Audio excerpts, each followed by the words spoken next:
Curiosidades em Revista começa com a curiosidade do meu diretor, Evaldo. Eu quero ver o que ele preparou para hoje.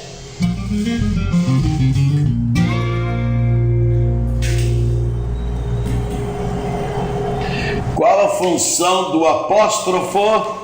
Apóstrofos são os amigos de Jesus que se juntaram naquela o quê? Jantinha. Naquela jantinha, oh meu Deus do céu, provavelmente a jantinha que ele quer dizer aí a Santa Ceia. Isso é quando o governo diz que a educação está melhorando. Ixi, mas está melhorando que é coisa de louco. Pois é. Feia coisa, né? Os apóstolos, da lasqueira, cada um. Padre Crispim, a primeira que nós falamos era sobre Maria. Sobre Maria, depois isso. o celibato ainda, Isso. né? Veja, eu começaria o seguinte: antes da gente buscar as fundamentações bíblicas de Maria como mãe somente de Jesus, depois como extensão a cada cristão, né, e a cada ser humano, nós devemos lembrar, se tivesse outros filhos, teria algum problema? Tiraria, por exemplo, a função da maternidade divina?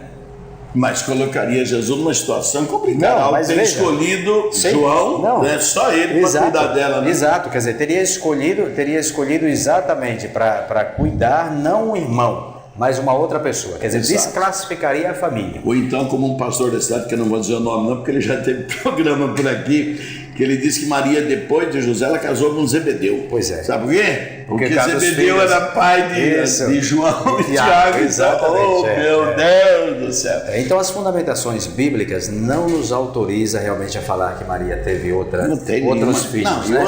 E depois a função dela é cuidar de Jesus, vai ficar cuidando de molecada. Para com isso. Quando se reporta Maria, né, a mãe de Jesus, nunca a mãe de Pedro. Pode dizer que Jesus tem irmãos, mas nunca se reporta Maria, a mãe de Jesus, Perfeito. a mãe de Pedro, a mãe de Tiago, de jeito Tanto que nem a esposa. Maria, que é mãe exatamente, de João e Tiago. Exatamente, e esposa somente de José, não tem outra. E outra coisa, eu estou adiantando porque eu quero falar da Semana Santa. Haveria possibilidade da igreja um dia abrir as portas? Sim. Eu acredito que para os religiosos, jamais. Sim. Mas para os padres seculares, sim. Nós temos. As pessoas precisariam entender o seguinte: nós participamos da Igreja Católica Apostólica Romana de rito latino, que é um dos 20. Tem outro que é ortodoxo, né? Nós temos 22 ritos. O Papa Bento XVI admitiu os anglicanos que deixaram a fraternidade anglicana e ele criou um rito próprio, não colocou dentro da Igreja Católica tal e qual o rito latino, criou um rito próprio onde estão vindo homens casados. Perfeito. Né? Então não tem nada contra. O Papa só está dizendo, e a Igreja só está dizendo o seguinte: o celibato é um dom. No rito latino nós escolhemos, não nos impõe. Pode ser que um dia se abra realmente para a questão de ordenar padres, aqueles homens que já são casados. Perfeito. Não que o cara vai entrar no seminário, se torna padre, depois começa a namorar, né? Quem entrar no seminário nessa estrutura deve realmente optar pelo celibato.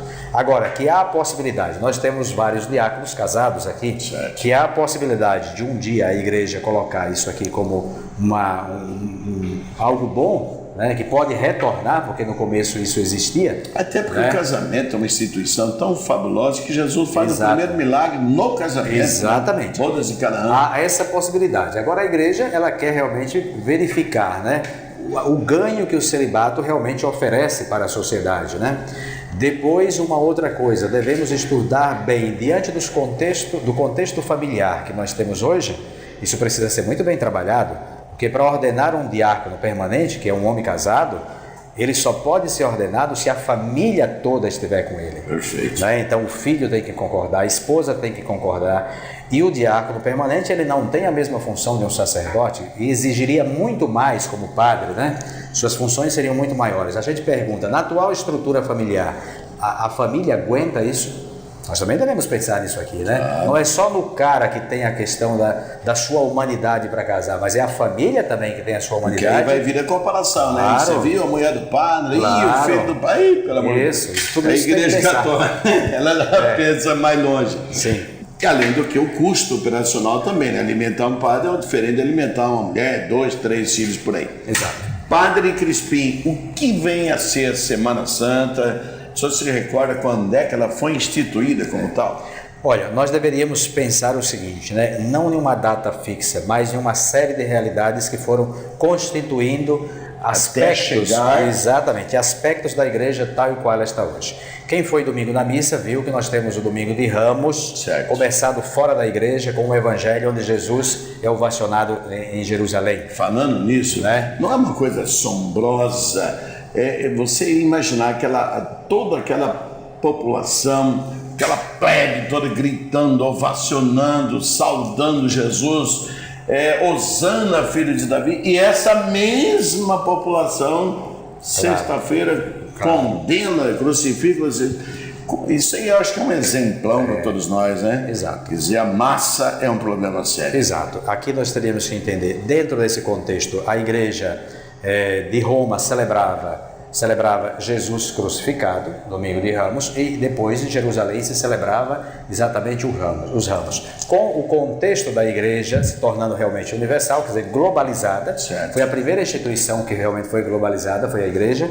Esses dois contextos se unem numa tradição só para poder fazer a gente entender. Assim, a Semana Santa também ela foi tomando contextos. Nos primeiros tempos, as pessoas lembravam dos gestos de Jesus, do sofrimento de Jesus, e depois a igreja foi estruturando, porque ela, imagina, uma sociedade que cresce, né? Uma sociedade religiosa que cresce dentro de uma sociedade humana, né? Ela precisava estruturar de tal forma que os aspectos da fé fossem vivenciados. Então, com o tempo, nos 3 primeiros séculos, a igreja foi estruturando isso aqui para que não se perdesse aquela tradição e ela fosse organizada para a gente ter isso hoje que nós temos. Porque se não fosse a igreja, nós dificilmente saberíamos o que tinha acontecido com Jesus. Claro. E se a igreja não tivesse o seu corpo... porque os israelitas não tinham nenhuma vontade e intenção que se conhecesse a verdadeira história, né? Exatamente. Então ela foi estruturando a partir dos evangelhos, né? E claro, aí começa então o primeiro dia da semana, que seria o primeiro dia da Semana Santa, domingo de Ramos. Exato. A segunda-feira tem alguma cerimônia especial? Não, aí está dentro do contexto, né? Mas não tem assim, segunda-feira não, terça também não. Não, tem para quem realmente nas casas religiosas, nas casas de padres, seminários, nós seguimos uma liturgia que ela tem todo um contexto, né, onde se entra leituras e salmos mais aprofundados sobre as dores de Jesus, né? Mas para o povo é chamado a fazer um recolhimento mais profundo. A partir de quinta-feira. Exatamente. A partir do domingo já pode fazer isso, né? Certo. Embora não tenha aquelas cerimônias religiosas que sejam tão fortes quanto a quinta, a sexta, o sábado e o domingo. Na quinta-feira nós podemos falar então que foi instituída a Eucaristia, né? Exatamente. Esse momento que antecede o Cristo que morre, né? O Cristo, veja como os gestos são interessantes, né? O Cristo que vai morrer primeiro institui a sua universalidade através da Eucaristia. Não é o Cristo mais que está... eternização através da Eucaristia, né? Não fica mais circunscrito a um ambiente geopolítico, geográfico, né? E nem simplesmente a dimensão de um grupo, mas através da Eucaristia, nós diríamos hoje um toque de mestre, né? Perfeito. Exatamente, ele tem esta percepção, como obra de Deus, de fazer com que a Eucaristia se espalhe, né? E chegue aos confins da terra. Assim ele chega também, né? Eu penso, Padre Crispim, que naquele momento Jesus ele foi de uma grandeza tão grande, mas tão grande, que um dia ele tinha falado: meu diretor, será que Deus ia para quê? Tá bom, então tá bom.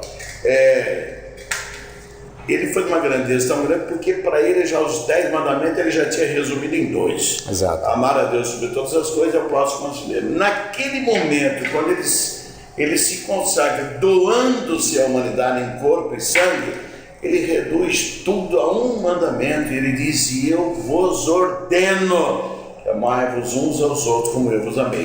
É interessante porque nesse capítulo 15 do Evangelho de São João, a gente nota que ele repete, ele fala isso e repete. Se eu não me engano, ele fala no 7 e no 13 ele repete, dizendo o seguinte: olha, o amor que eu estou dando a vocês, que é a minha vida, eu quero que esse seja um mandamento para vocês. Porque na verdade, se eu me amo e o Senhor me ama, por que eu vou fazer mal um para o outro? E nós dois temos que nos unir, não é? Para nos direcionar. Tem fundamento isso, Padre? Claro, né? Veja, esse contexto da paixão, primeiro a gente percebe assim como Jesus de fato assume a nossa humanidade, né? Porque a paixão, seja você católico, seja você evangélico, seja espírita, seja muçulmano, seja budista, a paixão e a cruz nós carregamos, né? Seja ateu, né? Não adianta, você carrega. Jesus, ao assumir a sua paixão, portanto a sua cruz, que é o peso da sua humanidade, que ele assumiu de fato, né? Quando se encarnou, ele também assume essa outra dimensão nossa. É um gesto de uma unidade profunda conosco, mas não é um gesto isolado, é um gesto de quem quer transformar tudo isso.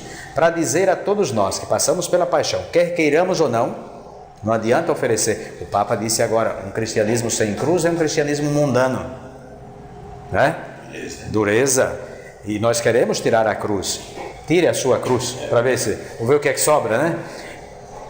Então Jesus, ao ter esse gesto, Jesus está dizendo que está em profunda comunhão conosco, que temos de fato essa dificuldade de assumir essas coisas. Então precisa de um auxílio para compreender que a cruz não tem a última palavra. Nós passamos por ela, né? A cruz e a morte não têm a última palavra. Tem uma palavra, mas uma palavra que se transforma em vida. Portanto, nós em seguida celebramos a ressurreição, né? Então é aqui que a gente deve compreender esse gesto de Jesus. Não por acaso também Jesus, o Salmo lembrou esses dias, mas Jesus fala no Evangelho também, meu Deus, por que me abandonastes, né? A humanidade da pessoa... Lá em Isaías ele fala que ele vai repetir. Exatamente, né? Exatamente. Aqui, a humanidade de todo o ser humano representado em Jesus chega a tal ponto, em um momento de dor, que a gente desacredita, né? Padre Crispim, eu comento sempre isso, que eu acho que um dos momentos mais dolorosos da vida de Jesus foi aquele momento que ele escolhe 3 dos 11, que são os amigos íntimos, Tiago, João e Pedro. Olha, eu estou em agonia de morte. Se a pessoa chegar para você e falar assim, olha, eu estou em agonia de morte, fica aqui vigiando e orando enquanto eu vou ali, ó, porque a minha alma está em agonia mortal. E quando ele volta, os 3 dormindo, que decepção! Isso aqui foi assim uma coisa terrível. Pior ainda, que os 3 ele pede para vigiar pelo menos 1 hora. Vai orar e encontra dormindo de novo. É uma coisa interessante. O que foi? Está desligada a caixinha? Ó, será que a pilha aqui bagunçou? E agora? Voltou? Ok. Deu agora? Tá bom. Viu? Eu acho que esse momento foi um momento assim, de tanta lancinante dor e tanta vergonha para João, porque os 3 evangelistas contam isso, menos João, né? Sim. Que dormiu e não quis falar não. Então deve ter sido um momento doloroso, e até porque naquele momento ele pede ao Pai, né, que afasta aquela dor. Olha o tamanho da dor que ele estava sentindo, mas ao mesmo tempo ele fala, seja feito à vontade. Então eu fico pensando, rapaz, que coragem esses 3 dormirem, né, meu? Os 3 nos representam, né? Claro. Como nós dormimos, né? Como nós dormimos bastante. Agora, um aspecto da questão da Semana Santa, que não é a parte mais importante, não é a cruz, mas é a ressurreição, e o nosso povo brasileiro, como é sofrido, geralmente celebra muito mais a sexta-feira, exatamente, do que o sábado da vigília e o domingo da ressurreição. Um aspecto importante quando a gente fala da questão do crucificado é que como é que nós podemos viver essa dimensão? Como é que nós podemos repetir para não ser só um aspecto cultural, né? Você que está em casa e que nos acompanha pelas redes sociais também. Veja, é sempre bom lembrar, nós não somos masoquistas, isso é muito importante. Mas se Jesus abraçou a cruz, né? Onde tem dor está Jesus. Aqui nós expulsamos o demônio. O demônio não tem também palavra onde tem dor. Às vezes onde está a doença nós dizemos o demônio, devemos cuidar, lá está Jesus, por isso nós vamos, por isso a igreja é chamada a ir ao pobre, ao pecador, ao enfermo, exatamente, né? Ao enfermo, ao faminto, ao encarcerado, que o próprio Jesus diz, né? Esses são os meus, né? Então, quando a gente lembrar a Semana Santa, para vivê-la bem, nós devemos lembrar disso aqui. Não basta uma piedade popular que é importante, mas que às vezes fica só naquilo. É preciso a gente ir nesses ambientes. Por isso que eu acho fantástica aquela frase aí que ele fala assim: Deus quer a sua misericórdia e não o sacrifício. Exato. Porque era tão fácil antigamente, né? Eu pecava, matava meu cabrito lá.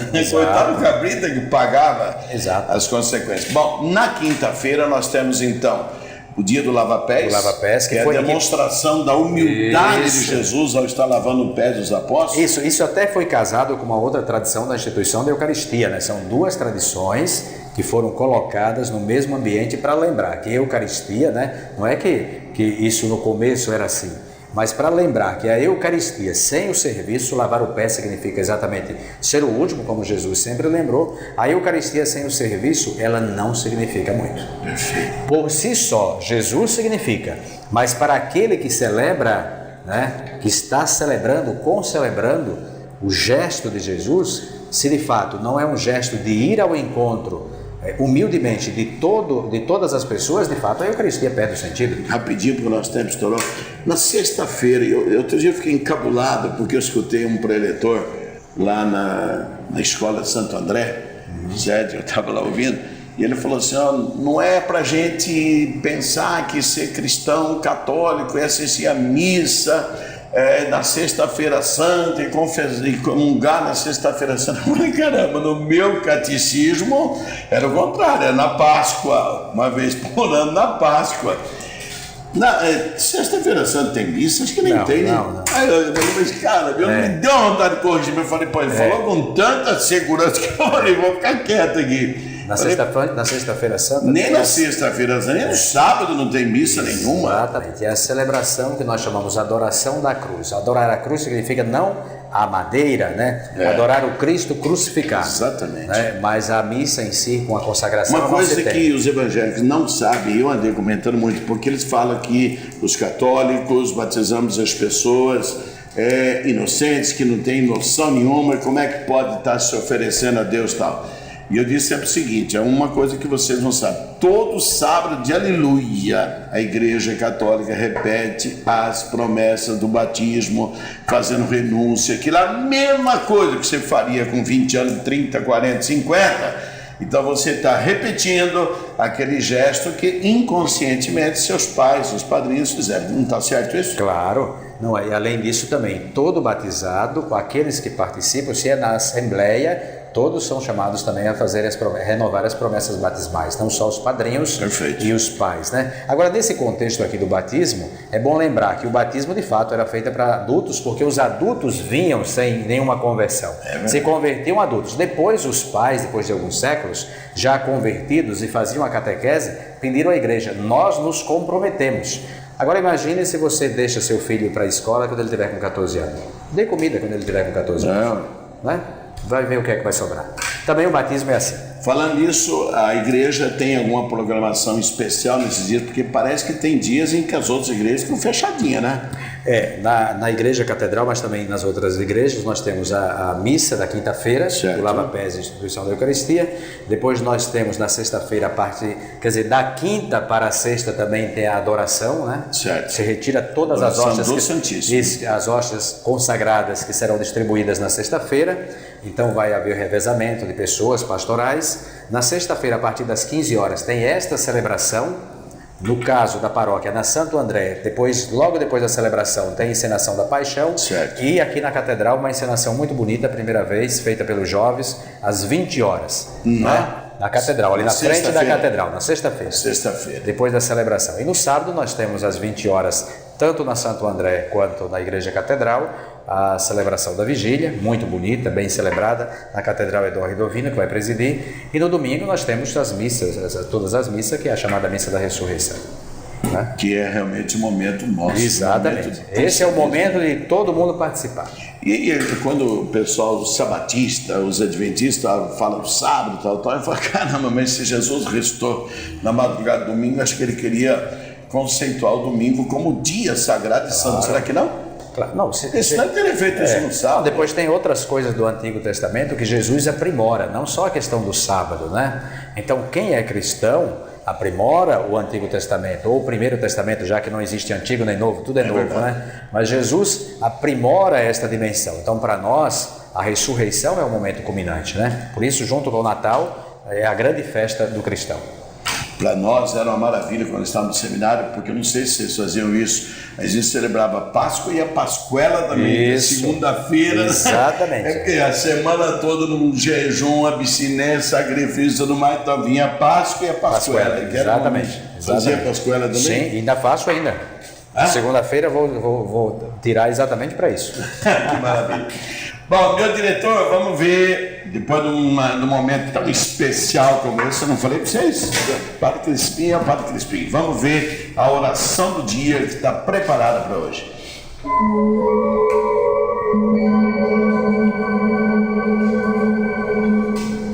Volta-te, Senhor, livra minha alma, salva-me por tua benignidade, porque na morte não há lembrança de ti, no sepulcro quem te louvará? Salmo 6.4.5. Olha aí, volta a ler de novo, porque isso aí é um salmo de Davi, quando ele estava realmente, sentindo até a dor nos ossos, quando os ossos se derretiam. Volta-te, Senhor, livra minha alma, salva-me por tua benignidade, porque na morte não há lembrança de ti e no sepulcro quem te louvará? Aliás, isso aí é um tema super interessante para essa história de missa de sétimo dia, porque se não há quem louva no sepulcro, o que terá? Um dia eu conversei com o padre, ele falou, não, virei para o padre Quevedo, ele fala que a alma permanece, então sete divina, aí ele toma. Padre Crispim, nós, depois da oração do dia, a gente sempre faz uma oração de agradecimento por todas as coisas que nós recebemos no dia e também um pedido, de bênçãos para o nosso Deus, para todos nós que assinamos. Hoje, a sua presença aqui seria indigno de minha parte que eu fizesse isso. Então, olhando naquela câmera, eu gostaria que o senhor fizesse a oração de hoje. Queremos pedir a Deus, ao Deus da vida, não o Deus da morte, o Deus que ressuscitou Jesus Cristo, que ressuscita cada um de nós, quando abrimos o coração para Ele, que Ele possa chegar na tua casa, possa abençoar a você, a tua família, os teus projetos, e que possa realmente fazer ressoar esse hino da ressurreição que nós celebramos nesses dias, claro, passando pela morte, mas o hino da ressurreição que Jesus realmente nos quer trazer.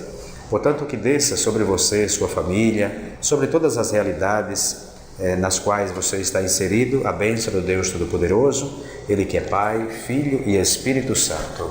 Amém. Bem, eu quero agradecer a sua presença aqui e me engrandecer também, porque a oportunidade que eu tive foi de trazer um homem que conhece da doutrina católica, que tem conhecimentos não só de doutrina religiosa, mas está aí se tornando mestre em psicologia, daqui a uns dias doutor em psicologia, e isso é o que nós precisamos, pessoas que realmente tenham conhecimentos temporais, sem que eles se sobrepujam ao conhecimento espiritual, porque Paulo falava isso, mas que é indispensável assim. E aí a gente não escutaria tantas bobeiras, tantas abóboras por aí de pessoas que não têm o menor conhecimento e que na verdade são indispensáveis sim para o próprio exercício da sua função episcopal, sacerdotal e tudo mais. Padre Crispim, muito obrigado pela sua presença, que Deus lhe abençoe e que no comando da paróquia da Catedral 7, realmente o senhor seja muito bem sucedido. Obrigado, eu agradeço aos seus telespectadores e vamos nos encontrar outras vezes também. Muito obrigado. Amém. Olha, hoje às 23 horas esse encontro nosso e amanhã às 7 horas da manhã. Até lá, desejo a todos muito boa noite.